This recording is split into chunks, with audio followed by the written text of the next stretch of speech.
어제 경주 나들이 갔다 오신 어르신들 차에서 내릴 때 제가 보니까 다들 너무 밝은 모습으로 또 너무 행복한 모습으로 차에서 내리시더라고요. 갈 때도 기쁘게 즐거운 마음으로 차를 타고 가셨는데 올 때도 보니까 너무 그런 마음으로 오셨어요. 그래서 얼굴만 봐도 오늘 정말 재미있게 즐겁게 잘 지냈구나 하는 생각을 할 수가 있었습니다. 말씀 한결같이 맛있는 거 먹고 좋은 데 갔다고 잘 왔다 왔다고 막 그러시더라고요.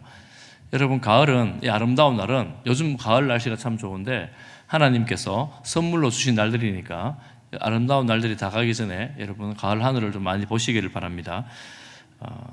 하나님께서 우리 하나님의 백성 자녀들에게 이 땅의 일반 은총의 영역에서 선물로 주신 것이 너무나 많이 있습니다. 하나님 백성들이 이 세상을 누리고 세상에서 즐겁게 살고 세상에서 기쁨을 누릴 수 있는 것이 죄가 아니고, 특히 자연을 누리고 자연을 즐거워하고 행복한 시간을 보낼 수 있는 것은 저희들에게 주신 선물과 같은 것들이기 때문에 여러분 풍성히 누리시기를 바랍니다. 제가 스가랴서를 보면서 선지자에게 보여주는 환상과 미래에 대한 내용들이 너무나 놀랍다라는 생각을 하면서 제 2장 말씀을 오늘 좀 나누려고 작정을 하고 봅니다. 이 땅에서도 여러분 아름다운 광경을 보고 또 아름다운 자연을 보고 또 우리가 기대하지 못했던 좋은 일들을 만날 때 얼마나 행복하고 즐겁고 기쁘지 않습니까?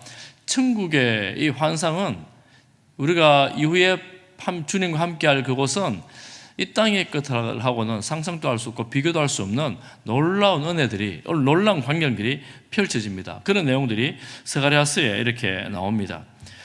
우리가 이 스가랴서는 이 바벨론 포로에서 1차로 귀환하여 돌아온 그 이스라엘 백성들이 예루살렘 성 황폐한 그 땅에서 고통받고 환란 중에 있으면서 이제 이 스가랴 선지자로부터 말씀을 듣는 거거든요. 그 당시에는 너무나 힘들게 살았습니다. 성전을 지으려고 시작했다가 포기하고 10년이 훌쩍 지나가는 그 시점이었습니다. 그래서 선지자들의 권고로 말미암아 이제 겨우 성전 건축을 재건할 그때 하나님께서는 이 소망의 말씀을 전해주십니다. 성도들에게는 이 소망이 너무나 중요합니다. 여러분, 소망이 있으십니까? 소망으로 살아가시기를 바랍니다. 웃으라고 한 얘기를 드리면 이제 웃어야 되는데, 여러분들이 제가 웃음 얘기를 잘 못해가지고, 개구리 2마리가 우유통에 빠졌대요. 우유통에 빠졌는데 한 마리는 너무 벽이 높으니까 도저히 안 되겠다 막 허죽대고 열심히 발버둥 치다가 야, 너무 깊어, 끝장이야, 소망이 없어, 그러다가 포기해버렸어요. 서서히 죽어가는 거예요. 두 번째 개구리도 가만 보면서 야, 나도 이러다가 별 수 없지 이런 생각 문득 들었다가 혹시 모르잖아, 누가 나를 구해줄 줄 몰라, 그러면서 열심히 막 발버둥을 치면서 끝까지 해봐야지 이러면서 발버둥을 치면서 저었더니만 오히려 계속 튀어면 어떻게 됩니까? 버터가 됩니까? 굳어집니까? 제가 안 저어봐서 모르는데 그래 보니까 버터가 돼가 굳어져가지고 두 번째 개구리는 튀어나왔다는 얘기가 아닙니까? 안 우습습니까? 제가 버터를 잘 몰라가지고 그러는데 뭐 하여튼 그런 이야기입니다. 소망을 가지고 꿈을 가지고 열심히 일면 개구리도 살아난다는 이런 놀라운 이야기입니다. 성도들에게 있어서 소망이 없으면 이 성도의 삶을 제대로 살아갈 수가 없습니다. 데살로니가전서 4장 13절 말씀에 보면 나오네요. 우리 같이 한번 읽어보겠습니다. 시작. 형제들아, 자는 자들에 관하여는 너희가 알지 못함을 우리가 원하지 아니하노니 이는 소망이 없는 다른 이와 같이 슬퍼하지 않게 하려 함이라. 이 성도들은 마지막 죽음의 순간에도 소망을 가지고 슬퍼하지 않을 수 있는 특권을 가진 사람들입니다. 이별의 슬픔이 있지만 영원한 소망을 가진 사람들입니다. 할렐루야. 사랑하는 성도 여러분, 이 소망이 여러분 마음에 가득하기를 축복합니다. 이 소망으로 여러분 살아갈 수 있기를 바랍니다. 그런데 예수 믿으면서도 이 소망이 없으면 이 땅이 전부인 것처럼 살아갈 때 예수님이 십자가 죽으시고 어떻게 부활한단 말이야, 부활은 없어, 이렇게 생각하고 살아간다면 어떻게 성도로 살아갈 수 있겠습니까? 그렇게 되면 믿음으로 조금 살려고 노력하다가도 힘든 일을 조금만 당하면 과거로 돌아가려고 하고 다시 죄의 자리로 돌아가려고 합니다. 출애굽했던 애굽 사람들이, 애굽에서 노예로 살았던 이스라엘 백성들이 출애굽했지만 다시 애굽으로 돌아가려고 했던 것처럼 그렇게 돌아가려고 하는 거예요. 그러니 성도들은 소망이 있어야 된다. 오늘 이 말씀은 구약 성경에 나오는 영원한 하나님 나라에 대한 소망을 그림처럼 보여주는 내용입니다. 여기 보면 청량줄을 잡은 사람이라고 제목이 나오잖아요. 환상을 보는 거예요. 선지자에게 환상이 보였습니다. 어떤 사람이 이 청량줄을 잡고 예루살렘으로 가고 있는 거예요. 어디 가냐 물으니까 예루살렘을 측량하러 간다, 이렇게 대답을 합니다. 이렇게 대답을 해요. 너비와 길이를 보고자 하노라. 재려고 하는 거예요. 예루살렘 성이 다 무너지고 황폐해서 재일 만한 것도 별로 없어요. 성벽도 무너지고 길이를, 넓이를 제대로 재을 수도 없는 그런 상황인데 간다고 하는 거예요. 그런데 그가 가고 또 다른 천사가 와서 그를 맞으면서 하는 말이, 너는 빨리 달려가서 그 소년에게 말해라. 여러분 4절 말씀을 같이 한번 보겠습니다. 4절 같이 봅니다. 시작. 이르되 너는 달려가서 그 소년에게 말하 이르기를, 예루살렘은 그 가운데 사람과 가축이 많으므로 성곽 없는 성읍이 될 것이라 하라. 무슨 성읍이 돼요? 성곽 없는 성읍. 이 성읍은 이 산성을 말하는 게 아니고 성벽이 없는 골, 이런 뜻입니다. 왜 성벽이 없습니까? 사람하고 가축이 너무 많아져 가지고 성벽을 세울 수가 없는 거예요. 지금 그 땅에서 지금 성벽이 없어요. 예루살렘 성벽이 없는 건 아니지만 다 무너져서 성벽이 기능을 못했습니다. 그런데 지금 그 성을 측량하러 가려는 사람한테 야포 예루살렘은 이 성곽이 없는 그런 마을이 될 것이다, 이렇게 말씀하는 거예요. 오늘 4절과 5절에 보면 똑같이 성곽이라는 용어를 사용합니다. 4절에도 성곽 없는 성읍이 될 것이다. 그리고 5절에도 내가 불로 둘러싼 성곽이 될 것이다, 이렇게 말씀하는데요. 사실 원어의 의미로 이 성곽이라는 말은 성벽이라는 의미입니다. 성벽. 그리고 4절에는 성벽 없는 고을이니까 그냥 평평한 땅에 평지에 있는 집체들, 이렇게 말한다고 볼 수가 있는데, 똑같이 성곽으로 한글 성경은 번역을 했어요.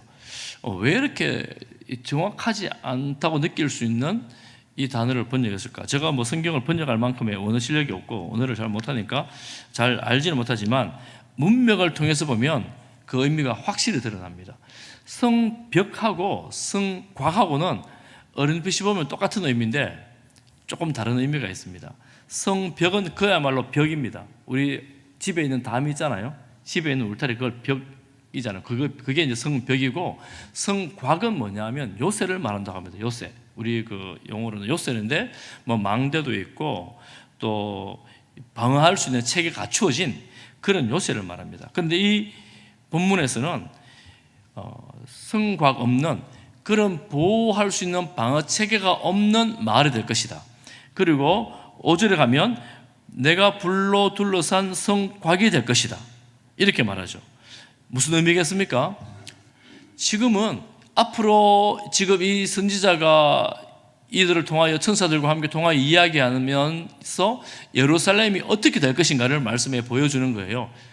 지금 황폐한 예루살렘인데 그 땅에 눈에 보이는 성벽, 성곽이 없을 거라는 거예요.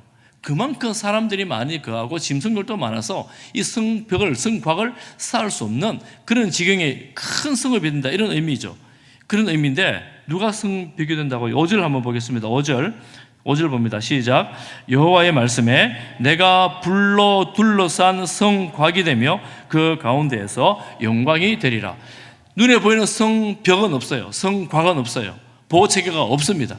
그 당시에 성벽이 없으면 이 도시는 지켜질 만한 여력이 없는 버려진 도시와 똑같은데, 눈에 보이는 성벽은 없지만 누가요?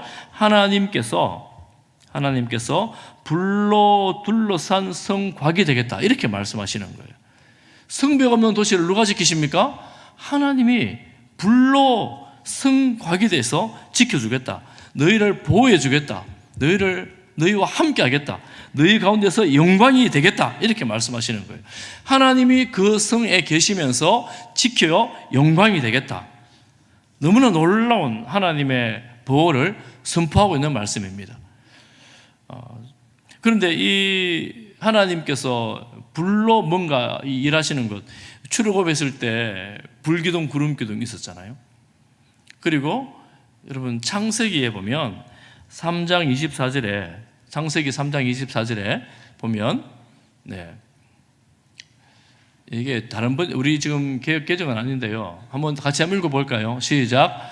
그를 쫓아내신 다음에 에덴 동산의 동쪽에 그룹들을 세우시고 빙빙 도는 불칼을 두셔서 생명나무에 이르는 길을 지키게 하셨다.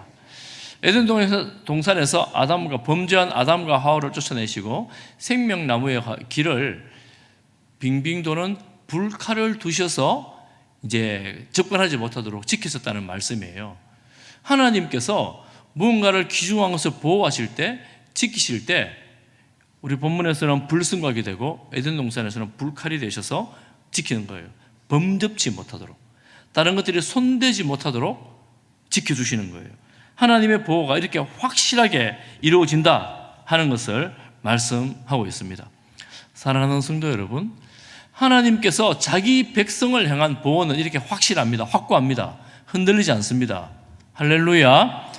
여러분, 나는 하나님의 보호하심을 받는 그런 성도가 되었구나. 이 믿음으로 하나님을 소망하며 바라며 살아가는 성도 되시기를 축복합니다.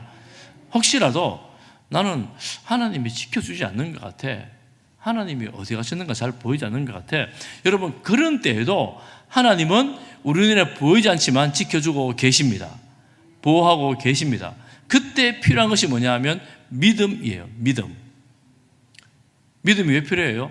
하나님 눈에 보이지 않잖아요. 그래서 하나님이 지켜주신대요. 어떻게 봐요? 눈이 열려야죠. 하나님이 지켜주고 있는 그 모습을 볼 수 있어야 되는데, 우리가 보지 못하는 것을 바라는 것을 소망이라고 합니다. 그러니 믿음을 가지고 소망하며 살아가는 거예요. 하나님의 보호하심을 믿고 신뢰하며 가는 것입니다. 여러분 믿으십니까? 하나님께서 우리 개인과 가정과 교회에 불승곽이 되어 주셔서 지켜주심을 믿습니다. 여러분의 직장 사업을 불승곽이 되셔서 지켜주심을 믿습니다. 여러분, 그러므로 우리 하나님을 신뢰한다 할 때 눈에 보이는 것에 너무 급급히 하고 있으면 눈에 안 보이는 하나님의 은혜와 하나님의 역사를 경험하기 어렵습니다.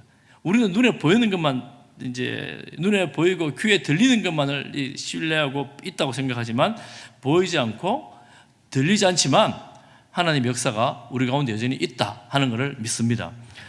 이렇게 무한 확장되는 성벽 없는 성, 하나님이 불승곽 되시는 이 성은 사실은 당시의 예루살렘 성을 말하는 것은 아닙니다. 여러분 아시는 것처럼 느헤미야에 가면 이때부터 한 100년 정도 뒤에 느헤미야가 성벽을 다시 다 완공을 합니다. 성벽을 재건하거든요. 그러니 예루살렘 성을 의미하는 것이 아니라 나중에 새 하늘과 새 땅, 주님이 오셔서 영원히 거할 새 예루살렘을 상징적으로 보여주는 그런 말씀이라고 할 수가 있습니다. 그러니까 그때는 그 당시 백성들로서는 이게 무슨 소린가 싶지만, 우리가 하나님의 자녀들로, 하나님의 백성들로 소망하며 바라봐야 될 영원한 나라가 바로 그 나라다 하는 것을 말씀하는 거예요. 우리 성도들은 바로 그런 눈을 가진 사람들입니다. 여러분 그런 눈이 열려지기를 축복합니다. 그래서 여러분 기도할 때마다 주님, 저의 눈을 열어주십시오. 저의 귀를 열어주십시오. 주님 말씀 들을 때마다, 기도할 때마다 정말 세상이 보지 못하고 세상이 듣지 못하는 주의 말씀으로 인하여 하나님 나라를 보는 것처럼 믿는 그런 성도로 살아가게 하옵소서. 그래서 우리의 영적인 귀와 눈이 열리기를 축복합니다.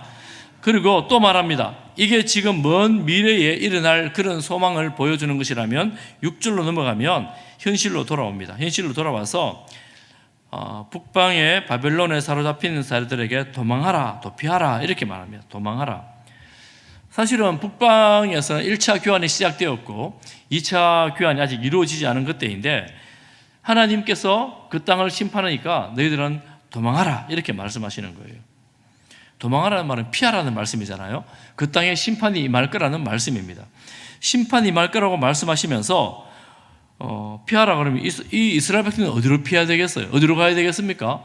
그리고 2차 귀환이 시작되고 3차 귀환이 있는 건데 하나님의 심판이 있을 때는 우리는 하나님께로 피해야 합니다. 이들은 예루살렘으로 돌아가는 거예요. 우리는 하나님께로 피하는 백성이 되어야 됩니다. 여러분, 이 세상에서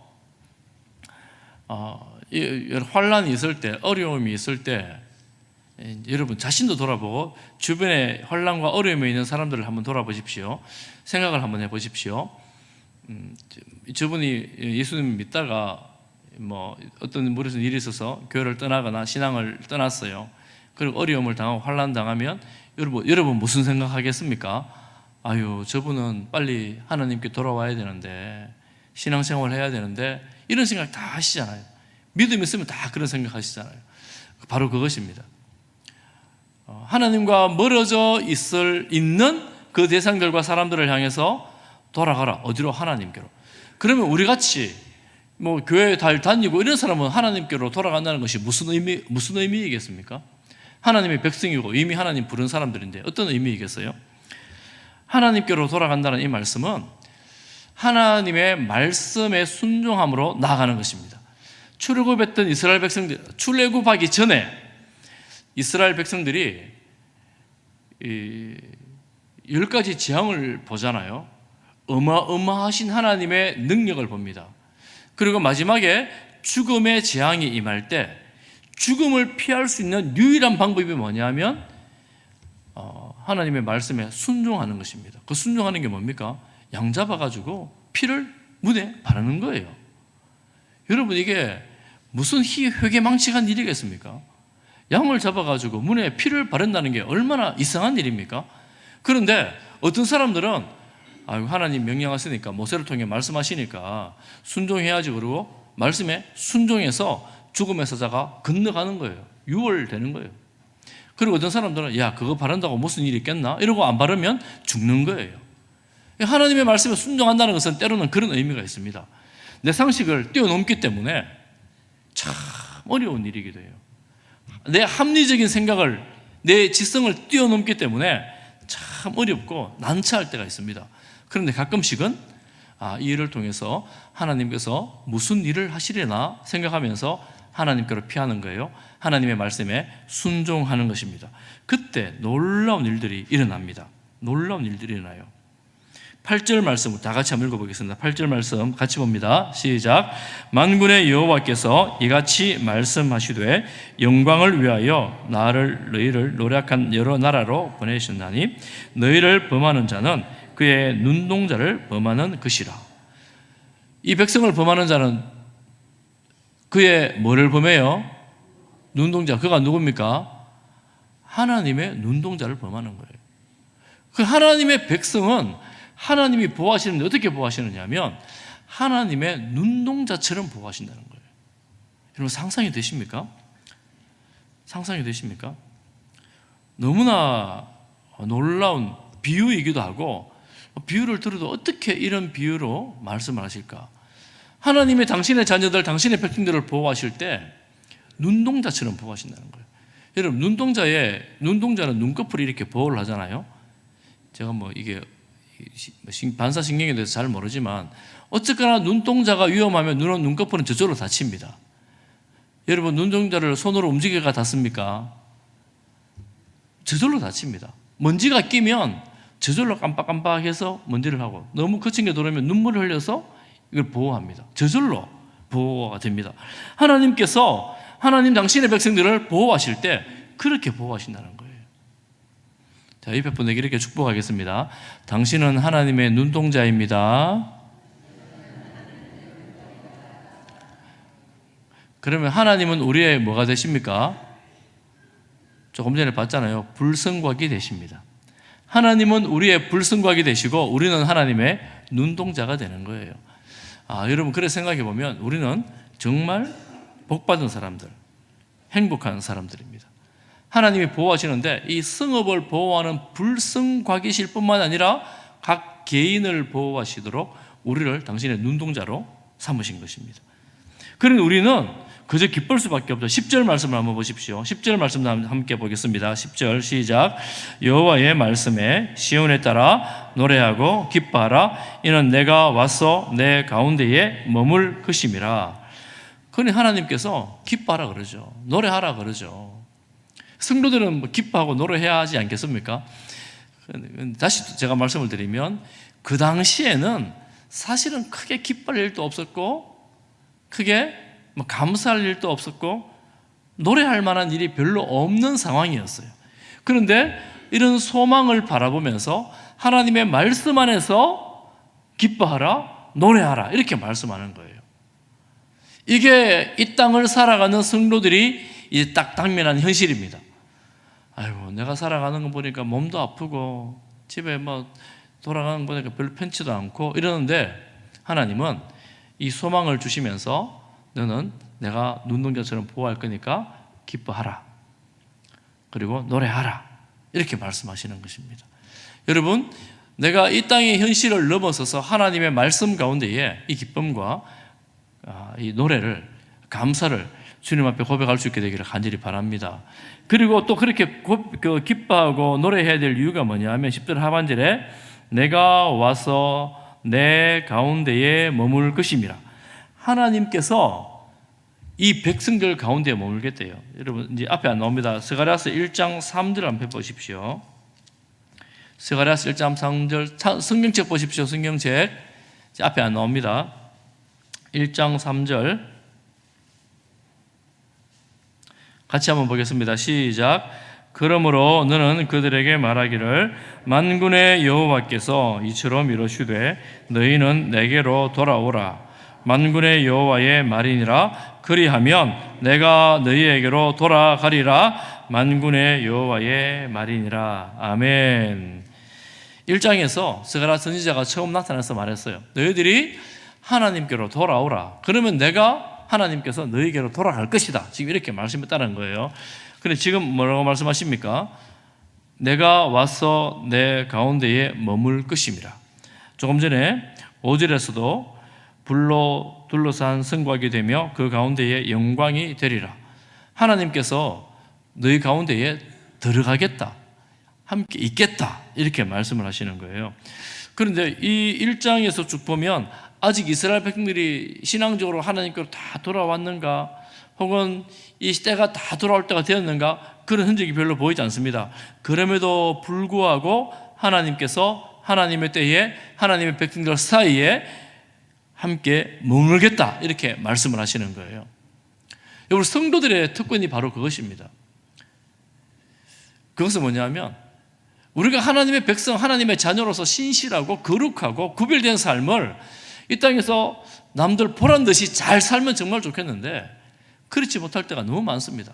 때로는 우리의 욕망 때문에 또는 기질과 성격과 이 못된 습성 때문에 믿는 사람이나 안 믿는 사람이나 비슷하게 느껴질 때도 있고 때로는 안 믿는 교양이 있는 사람들보다 믿는 우리가 더 잘하지 못할 때도 적지 않아 있는 것을 부정할 수가 없습니다. 부정할 수가 없는데 하나님은 예수 그리스도를 믿는 너희에게 성령을 주셔가지고 그 성령이 떠나가지 않겠다.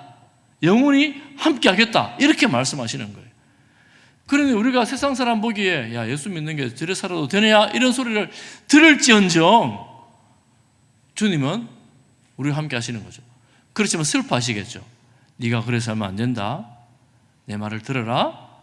순종해라. 성령께서는 끊임없이 우리에게 말씀하시겠죠. 하나님은 그렇지만 우리와 함께하고 계십니다. 지금 오늘 이 본문 말씀에 보면 1장 3절에서 네가 돌아오면 내가 너희에게로 돌아가겠다 말씀하셨는데 2장에 와서 내가 너희와 함께 머물겠다 이렇게 말씀을 하시는 거예요. 그러나 하나님은 우리의 참 연약함이나 우리의 부족함을 알고 보고 계심에도 불구하고 우리 가운데 머무시면서 우리를 보호하시고 있고 우리를 인도하고 계신다 하는 것을 오늘 말씀을 통해서 알 수가 있습니다. 하나님이 그러니 우리가 이 땅에서 기뻐해야 될 여러 가지가 있지만 또 감사해야 할 여러 가지가 있지만 하나님이 우리 가운데에 계시기 때문에 우리는 기뻐하고 감사하는 성도가 되는 것입니다. 할렐루야. 혹시 여러분 주변을 둘러봐도 그리고 생각을 해봐도 기쁠 일도 없고 감사할 일도 없고 그렇거들랑 그래도 나와 함께 하시는 하나님으로 인하여 감사하시기를 바랍니다. 그래도 나의 불성곽이 되어주시는 그 하나님으로 인하여 감사하시기를 바랍니다. 그래도 내가 하나님의 눈동자처럼 보호를 받고 있다는 사실로 인하여 기뻐하시기를 바랍니다. 그러면 여러분 우리가 이런 믿음으로 여러분 가정으로 돌아가고 여러분 직장으로 돌아가서 여러분이 하루하루 살아갈 때에 여러분들로 인하여 그 공동체 안에 함께하는 가족들 안에서 미소가 있고 평화가 이루어질 거예요. 그러니까 여러분 험한 세상에서 하나님이 눈에 보이지 않는다고 하나님이 없다고 주장하는 이런 세상에서 누가 그 가운데 기쁨을 주고 누가 그 가운데 평화를 만들어 나갈 수가 있겠습니까? 하나님의 성령이 우리와 함께 하시고 우리가 성령의 사람이 되어 우리가 주의 말씀 따라 살아갈 때 그곳에 드디어 작은 촛불 하나 켜드는 거예요. 그럼 우리가 작은 촛불 하나가 되는 것입니다. 세상 사람들이 보기에 훅 불을 뿌리면 꺼질 것 같이 여리여리하고 그럴지라도 이 생명력이 있어요. 하나님이 끄트리지 않으시면 꺼지지 않는 거예요. 우리는 그래서 하나님의 생명력으로 하나님의 성령이 내주하여 살아가는 성도로서 이 땅을 살아가는 것입니다. 우리에게 이런 은혜를 주시기를 간절히 바랍니다. 그러면 사실은 말씀이 뭐냐면 12절, 13절에도 보면 11절에도 보면 많은 나라가 여호와께 속하여 내 백성이 될 것이고 그리고 12절에도 보면 유다를 거룩 땅에 자기 소유를 삼으시고 예루살렘을 택하시고 이렇게 할 거라는 거예요. 그러니까 세상 열방 가운데에 유대인들뿐만 아니라 열방 가운데에 이 자기 백성을 불러 모을 거라는 겁니다. 그러니 우리가 이 마지막 가운데서는 마지막에는 하나님께서 하나님의 나라를 제대로 희미하게가 아니라 선명하게 세우고 가시는구나 하는 걸 확실히 알 수가 있습니다. 여러분 그러니까 우리가 이 땅에 살면서 하나님께서 우리와 함께 하신다는 그 사실을 확실히 신뢰하고 믿고 주님을 바라보면서 세상에서 휘둘리지 아니하고 세상에서 주님의 백성으로 넉넉하고 풍성하게 살아갈 수 있기를 축복합니다. 오늘 저는 설교를 마치는데요. 여러분 두 가지만 기억하십시오. 하나님은 우리의 뭐가 되신다고요? 하나님은 우리의 불성곽이 되십니다. 그리고 우리는 뭐가 된다고요? 하나님의 눈동자가 됩니다. 그러니 나는 눈동자, 하나님은 불성곽 이랬다 기억하시고 마음에 딱 새기시고 하나님의 보호하심을 받아 살아가는 나다. 무슨 일이 있어도 세상이 나를 무너뜨리지 못한다. 하나님의 백성이다.